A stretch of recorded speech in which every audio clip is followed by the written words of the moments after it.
കേരളത്തിൽ തദ്ദേശ തിരഞ്ഞെടുപ്പിൻ്റെ തീയതികളൊക്കെ പ്രഖ്യാപിച്ച് നോട്ടിഫിക്കേഷനൊക്കെ വന്ന് നാമനിർദ്ദേശ പത്രികയൊക്കെ സമർപ്പിച്ച് മുന്നോട്ട് പോവുകയാണ്. കേരളം സത്യത്തിൽ തെരഞ്ഞെടുപ്പ് ചൂടിലേക്ക് കടന്നു കഴിഞ്ഞു.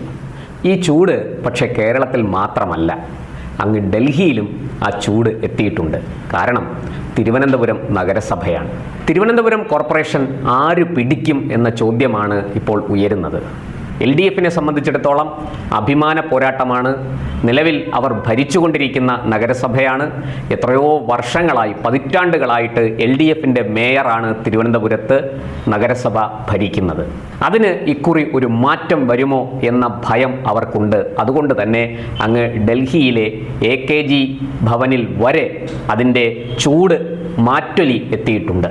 അതേസമയം കോൺഗ്രസ് വളരെ ദുർബലമായി കഴിഞ്ഞ 2 തിരഞ്ഞെടുപ്പുകളിലും വളരെ മോശം പ്രകടനം കാഴ്ചവെച്ച് 3ാം സ്ഥാനം അലങ്കരിക്കുകയാണ്. ആ കോൺഗ്രസ് ഇക്കുറി വളരെ ഗൗരവത്തോടുകൂടി തിരഞ്ഞെടുപ്പിനെ സമീപിച്ചിരിക്കുന്നു. വളരെ നേരത്തെ സ്ഥാനാർത്ഥി നിർണയം പൂർത്തിയാക്കി ചെറുപ്പക്കാരെ വാർഡുകളിലേക്ക് മത്സരിക്കാൻ ഇറക്കി രംഗം കൊഴുപ്പിച്ചിരിക്കുകയാണ്. ഹൈക്കമാൻഡിൻ്റെ നിർദ്ദേശം തിരുവനന്തപുരം നഗരസഭ പിടിച്ചില്ലെങ്കിൽ പിന്നെ ഇങ്ങോട്ട് വരണ്ട എന്നാണ്. അതുകൊണ്ട് തന്നെ തഴക്കവും പഴക്കവും വന്ന എല്ലാ രാഷ്ട്രീയ തന്ത്രങ്ങളും അടവുകളും അറിയുന്ന സാക്ഷാൽ കണ്ണോത്ത് മുരളീധരനെ തന്നെ രംഗത്തിറക്കിയിരിക്കുകയാണ് കോൺഗ്രസ്. അദ്ദേഹത്തിൻ്റെ നേതൃത്വത്തിലാണ് സ്ഥാനാർത്ഥി നിർണയവും തെരഞ്ഞെടുപ്പ് തന്ത്രങ്ങളും പര്യടനവും മറ്റു കാര്യങ്ങളും എല്ലാം ആസൂത്രണം ചെയ്തിരിക്കുന്നത്.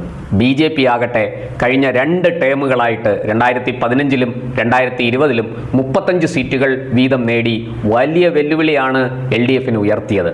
ഒരർത്ഥത്തിൽ BJPയുടെ വളർച്ചയാണ് അവിടെ കോൺഗ്രസിനെ തിരുവനന്തപുരത്ത് തകർത്തത് എന്ന് പറയാം.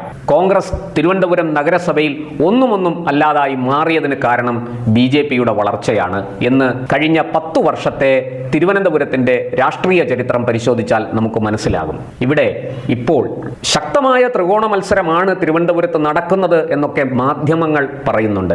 ആകെ 101 മണ്ഡലങ്ങളാണ് ഉള്ളത്. അതിൽ ഒരു 30 മണ്ഡലങ്ങളിൽ അല്ലെങ്കിൽ ഒരു 35 മണ്ഡലങ്ങളിൽ ത്രികോണ മത്സരത്തിൻ്റെ പ്രതീതിയുണ്ട്. അതിൽ തന്നെ ഏറ്റവും കടുത്ത പോരാട്ടം നടക്കുന്നത് 10-ൽ താഴെ മണ്ഡലങ്ങളിലേ ഉള്ളൂ എന്ന് വ്യക്തമാണ്. ഏറിയ കൂറും BJPയും CPMും തമ്മിലാണ് നേരിട്ടുള്ള ഏറ്റുമുട്ടൽ. മിക്ക വാർഡുകളിലും ഈ കാഴ്ചയാണ് നമുക്ക് കാണാൻ കഴിയുന്നത്. ഒരു വശത്ത് CPM, മറുവശത്ത് BJP വളരെ ശക്തമായിട്ട് മുന്നൊരുക്കങ്ങൾ നടത്തി, സ്ഥാനാർത്ഥി നിർണയം നടത്തി, കൃത്യമായി ഹോംവർക്ക് ചെയ്ത് മുന്നോട്ട് പോകുന്നു.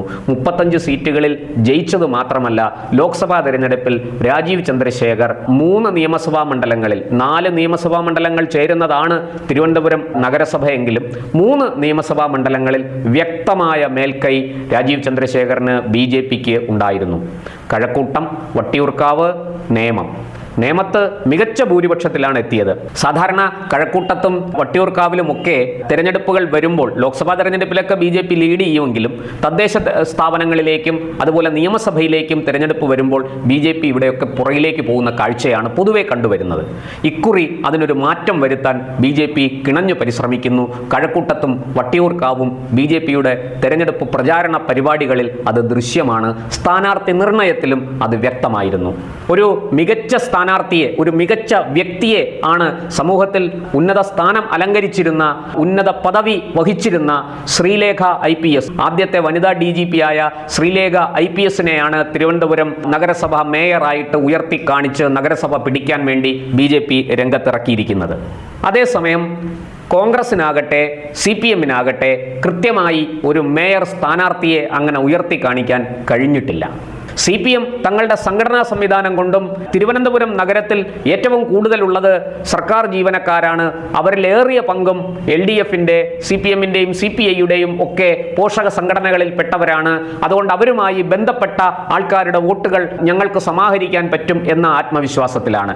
കോൺഗ്രസ് ആകട്ടെ ഈ പറഞ്ഞ രീതിയിലൊന്നുമല്ല. LDFനോട് കടുത്ത ഭരണവിരുദ്ധ വികാരമുണ്ട്. 2 തവണയും BJPക്ക് ഇവിടെ നേട്ടങ്ങൾ ഉണ്ടാക്കാൻ കഴിഞ്ഞില്ല. അതുകൊണ്ട് ഈ ഭരണവിരുദ്ധ വികാരം ഞങ്ങൾക്ക് മുതലെടുക്കാൻ കഴിയും. തെരഞ്ഞെടുപ്പിൽ ചെറുപ്പക്കാരെ ഞങ്ങൾ നിയോഗിച്ചിരിക്കുന്നു. വളരെ ഗൗരവമായിട്ട് കോൺഗ്രസ് ഈ തെരഞ്ഞെടുപ്പിനെ കാണുന്നു. ഇതൊക്കെയാണ് കോൺഗ്രസ് മുന്നോട്ട് വയ്ക്കുന്നത്. ഞാൻ BJPയുടെ കാര്യം ആദ്യമേ തന്നെ പറഞ്ഞു. പക്ഷേ ഇവിടെ മറ്റൊരു വലിയ വെല്ലുവിളി LDFനെയും UDFനെയും കാത്തിരിക്കുന്നു. അല്ലെങ്കിൽ ഈ രണ്ട് മുന്നണികളും, ഇടതു വലതു മുന്നണികൾ വലിയ വെല്ലുവിളി നേരിട്ടുകൊണ്ടിരിക്കുകയാണ്. അത് മറ്റൊന്നുമല്ല, വിമതശല്യമാണ്. NDAയെ അഥവാ BJPയെ സംബന്ധിച്ചിടത്തോളം അത് അങ്ങനൊരു വിഷയം അവർക്ക് നേരിടേണ്ടി വരുന്നില്ല. അവരുടെ മുന്നണിയിൽ BDJS തുടക്കത്തിൽ ചില പൊട്ടലും ചീറ്റലുകളും ഒക്കെ നടത്തിയെങ്കിലും പതുക്കെ അവർ പിൻവാങ്ങുകയും സമ്പൂർണ്ണമായിട്ടും BJPക്ക് വിട്ടുകൊടുക്കുകയും ചെയ്ത ഒരു കാഴ്ചയാണ് നമുക്ക് കാണാൻ കഴിയുന്നത്. BJPയുടെ പിന്നിൽ RSS അടിയുറച്ച് നിൽക്കുന്നു. RSSന്റെ കേഡർ സംവിധാനം വളരെ ശക്തമാണ് തിരുവനന്തപുരം നഗരത്തിൽ. അതുകൊണ്ട് തന്നെ BDJSന് അറിയാം, വലിയ വാക്പോരിന് പോയിട്ട് കാര്യമില്ല, BJP തരുന്നതും വാങ്ങി മിണ്ടാതെ മത്സരിക്കുന്നതാണ് നല്ലത്. ഒന്നോ രണ്ടോ കൗൺസിലർമാരെങ്കിലും ജയിപ്പിച്ച് എങ്ങനെയെങ്കിലും നഗരസഭയിൽ എത്തിക്കുക, BJPയുടെ തണലിൽ RSSന്റെ കാരുണ്യത്തിൽ എന്നുള്ളതാണ് BDJSന്റെ നിലപാട്. എന്നാൽ അങ്ങനെ അല്ല LDFലും UDFലും. കടുത്ത വിമതശല്യം നേരിടുകയാണ് രണ്ട് മുന്നണികളും. ഉള്ളൂർ, ചെമ്പഴന്തി, വാഴോട്ടുകോണം, കാച്ചാണി, വിഴിഞ്ഞം വാർഡുകളിൽ ഇടതുപക്ഷം വലിയ രീതിയിൽ വിമതശല്യം നേരിടുന്നുണ്ട്.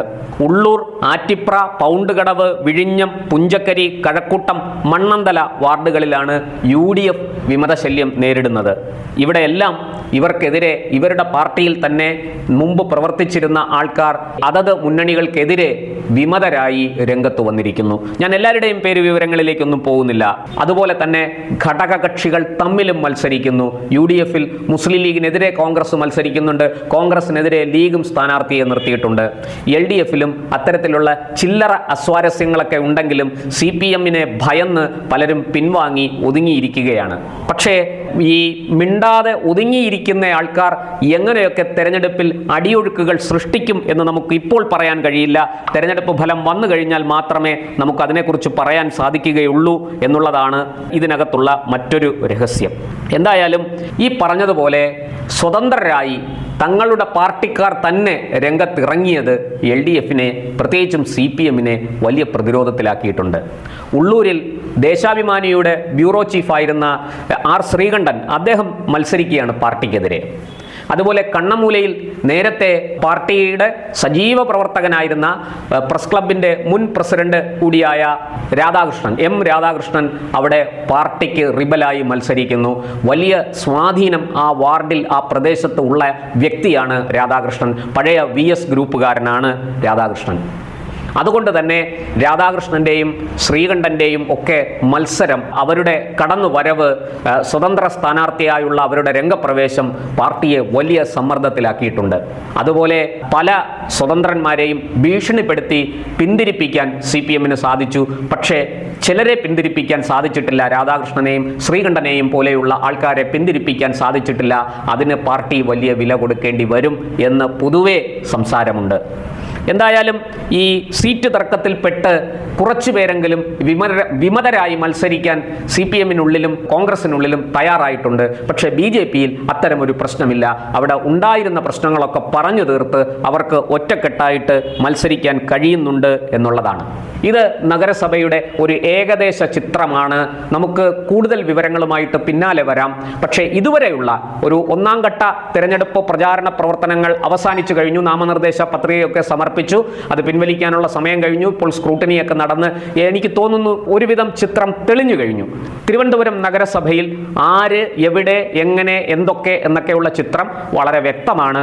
മൂന്ന് മുന്നണികളും അതിശക്തരായ സ്ഥാനാർത്ഥികളെ നിർത്തി ശക്തമായ പ്രചാരണ പ്രവർത്തനങ്ങളുമായിട്ട് മുന്നോട്ട് പോകുന്നു. പക്ഷേ LDFും UDFും വിമത ഭീഷണി നേരിടുന്നുണ്ട്.